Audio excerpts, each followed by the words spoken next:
Bonjour à tous et à toutes et bienvenue à notre rendez-vous quotidien consacré à la méditation de la parole de Dieu.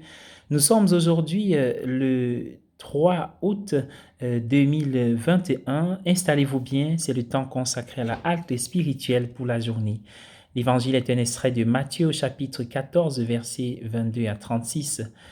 Ce petit bateau qui traverse le lac tumultueux est en parfaite harmonie avec le sens de ce que Jésus veut nous transmettre aujourd'hui. C'est une parabole de notre vie. Sainte Thérèse de Lisieux l'a remarqué et en a tiré un réconfort. Décrivant une période de grande déception dans sa vie, elle écrit « Mon âme était comme une fragile barque livrée à la merci des vagues et sans pilote. Je savais que Jésus était là, dormant dans ma barque, mais la nuit était si noire qu'il était impossible de le voir. » Fin de citation. Mais la tristesse se transforme en joie et bientôt elle peut écrire, je cite, « À la place du vent de l'épreuve, une brise légère a gonflé ma voile et j'ai cru que j'allais atteindre la rive bénie qui semblait maintenant si proche.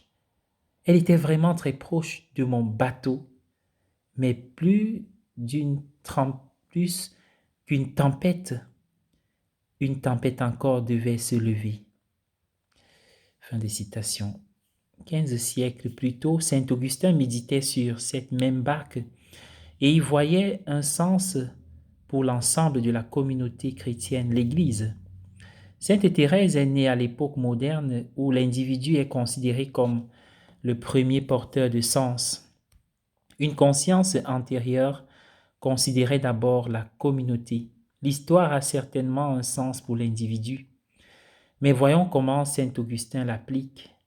La barque qui porte les disciples, c'est-à-dire l'Église, tangue et tremble au milieu des tempêtes de la tentation, tandis que le vent contraire fait rage.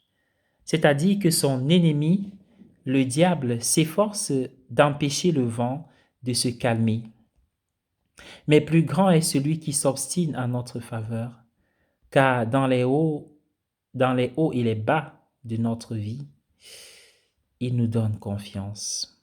Il vient à nous et nous fortifie, pour que nous ne soyons pas bousculés dans la barque et jetés par-dessus bord, car si la barque est jetée dans le désordre, elle reste une barque.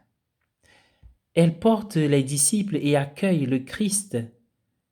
Elle est certes en danger sur l'eau, mais sans elle, la mort serait certaine. Alors restez donc dans la barque et invoquez Dieu.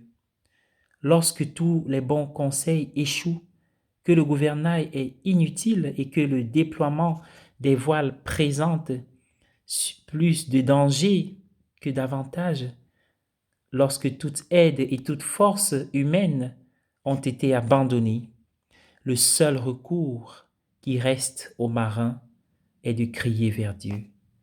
Dieu qui aide les marins à arriver à bon port, abandonnerait-il l'Église et l'empêcherait-il d'arriver dans la paix et la tranquillité?